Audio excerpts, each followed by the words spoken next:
zum Wunsch gekriegt. Der nächste so Schnelllied, das ist Bettina und der Herr Hausfasser, und for the Strangers, and for the Hangman, and for the George, and for the Howard Cameras, and for the John, and the Good Happen, and the Jermaine. But a lead that John's gonna hate, Taste of Home. I love it. Thanks,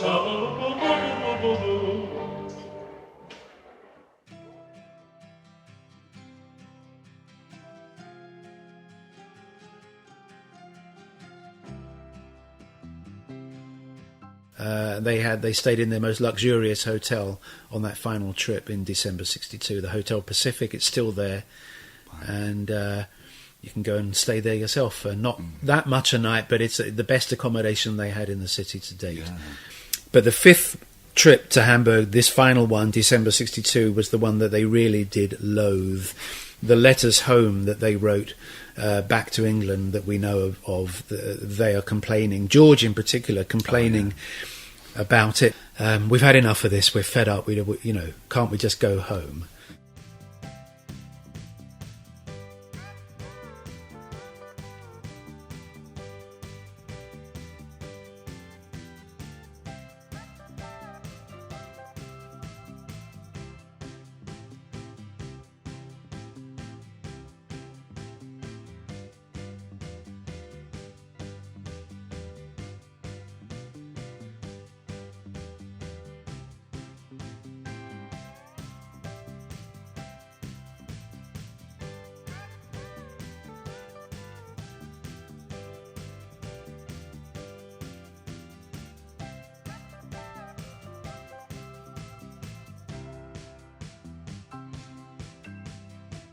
Horst Fascher went to hunt him down.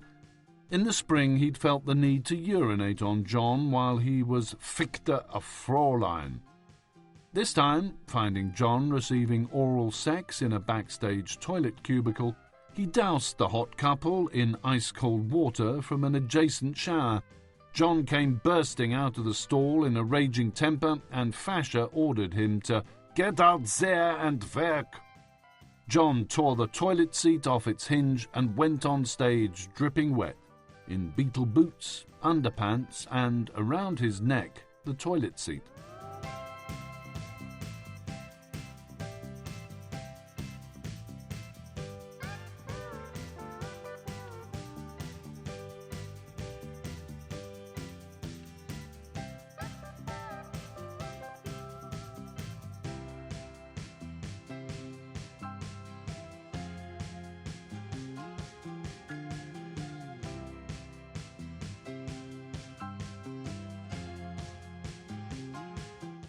Another thing that was happening was that the music publisher Dick James, who was hugely excited by Please Please Me and Ask Me Why, knew, as did George Martin, that when it came out in January, it had a strong chance of being a number one record because it was that exciting and that good. Yeah. And Dick James perceptively thought, well, John and Paul's last two songs were published by Ardmore and Beechwood, and then they left them. These two songs are being published with my company, Dick James Music, but they could leave me. And he wanted to tie them down in some way that was appealing to them.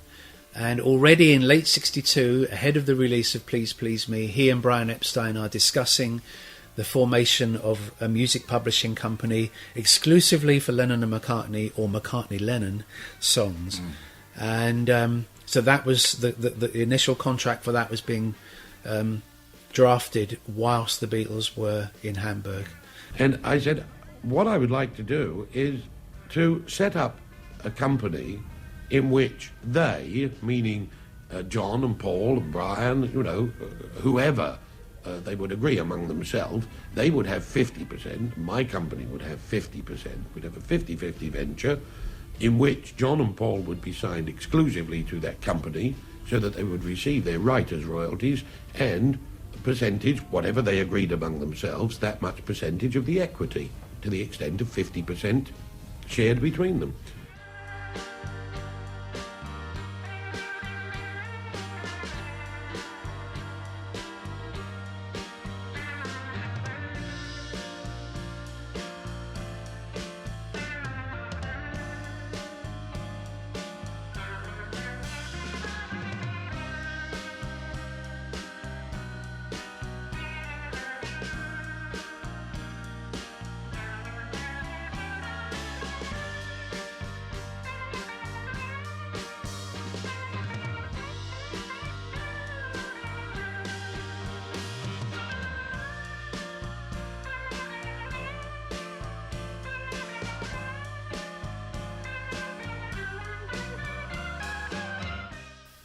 club was closed on the 24th. The 24th is the big Christmas holiday in parts of Europe, including Germany.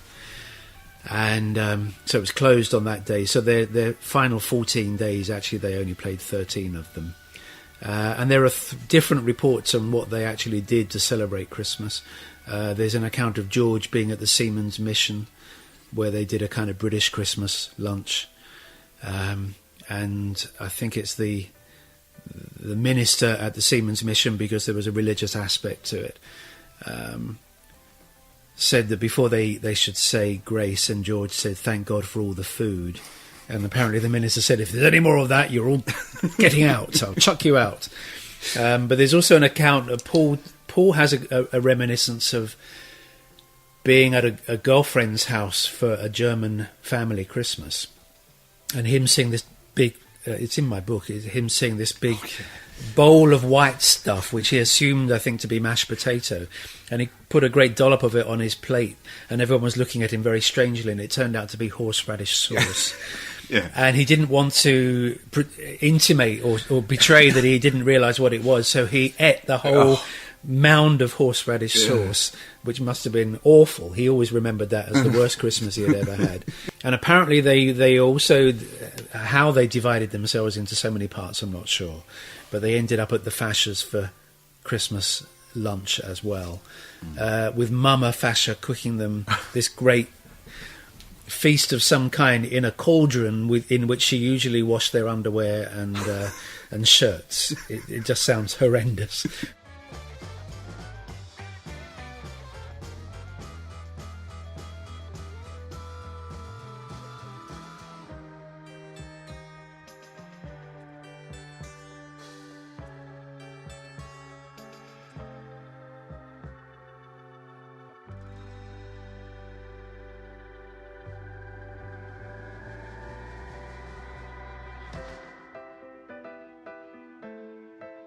And I first heard the Beatles singing Love Me Do, and I thought, God, that is it. That's where it should be, because the harmonies were so unsugary and uncompromising, and the whole thing was so earthy.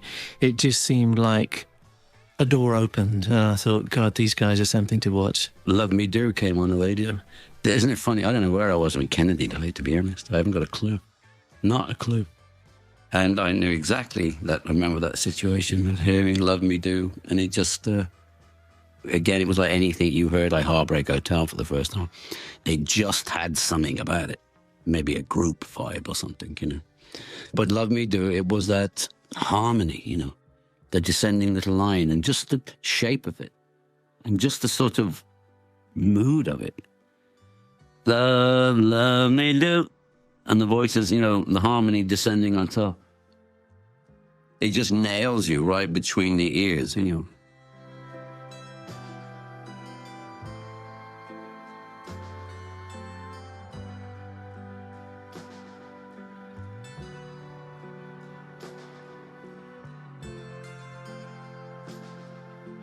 This, and we set it up in the Star Club. First of all, just on a table with the ordinary Philips microphone, which were crap, and I've still got those recorded. And then what we did is we left it set up when Adrian Barber says, we can sling a mic from the ceiling and get it straight in, which eliminated the cracky microphone. So that was left there on a permanent basis for anybody to use. And so it ran from 6 o'clock in the evening till 4 o'clock in the morning. Yeah. When somebody had switched it on. Yeah. I wasn't in charge of it all the time. The whole idea was anybody wanted to listen to it, how they sounded. It was like a monitor, using as a permanent monitor, monitoring your act. And of course the Beatles arrived on the 17th, I think it was. And the thing is still running and running every night off one tape. So it's being turned over. And you're dubbing out people like Gene Vincent, who would have been on it, all these other stars who were performing there, just without even thinking, because it wasn't a commercial basis. They're the last people on the tape. I pack the tape up, get it all ready, put it in my car, and off I come.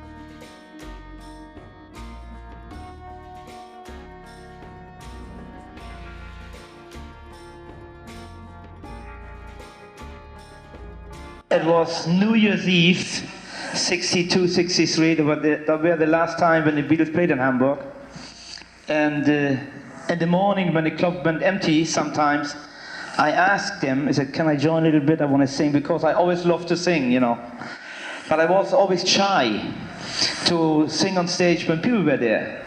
So in that night, they forced me to come on stage where the club was crowded. It was about short after midnight, and I was a little bit tipsy. So I went on stage and did these 2 songs with them, but I didn't know that it was recorded. And later on, I found out that even a record was on the market. And I was surprised. Biba Balula and Hallelujah, Hallelujah, I Just Love You So was never sang by the Beatles. No one did the songs. So that could be only me. And then later on I found out, after I listened to it, that it was me. It was a big mistake.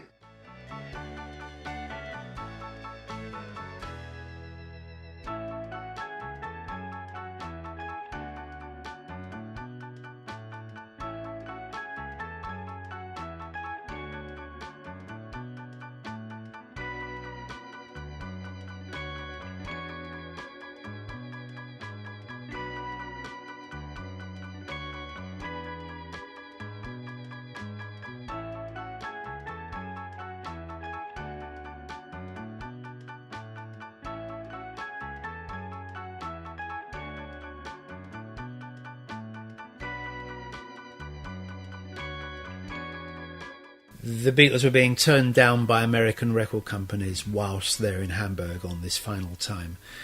They were turned down by Lorry Records, they were turned down by Liberty Records, they were certainly turned down by Capitol Records, and they were about to be turned down by Atlantic Records, which is mind-boggling. And all these things were happening in the last days of December 1962. But they were pretty much unaware of all of that. They would have been told who was signing them, not who was rejecting them. But as I wrote in Tune In, the year of 1962 began with Decca turning down the Beatles on the basis of a bit of a substandard test that they gave on New Year's Day, 62. Yeah. But these American record companies are turning them down on the basis of Please Please Me. That's a wholly different thing. Yeah. And actually those rejections they deserve better scrutiny than the Decca situation almost.